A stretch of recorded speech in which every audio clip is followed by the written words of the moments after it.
Alright guys, today I'm going to show you how to fix overheating. This is Range Rover. This is a 2016. So guys, this is as a result of maybe you replaced a cooling system part in your car. Maybe you replace your thermostat, maybe you replace guys a water pump, or maybe one of your hoses.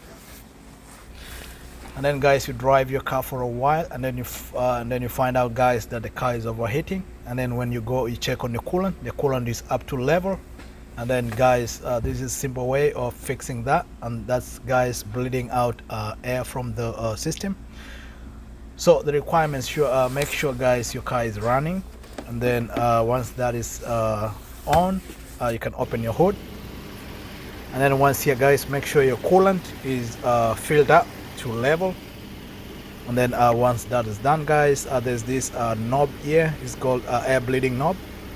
It just come with a flat, and then flat flips, and then guys you turn it slowly. Don't open it quickly, because normally when the car is running there's pressure, and then guys you might avoid the coolant jumping out. So what you do guys, you just let out you let the steam guys leak out like that. You just let it come out. You just open gently. Make sure guys all the air in the system comes out like that. So all the steam will come out guys, and then the space where the steam was occupying, the coolant is going to get in there, and then guys it's going to take away the overheating thing from your car.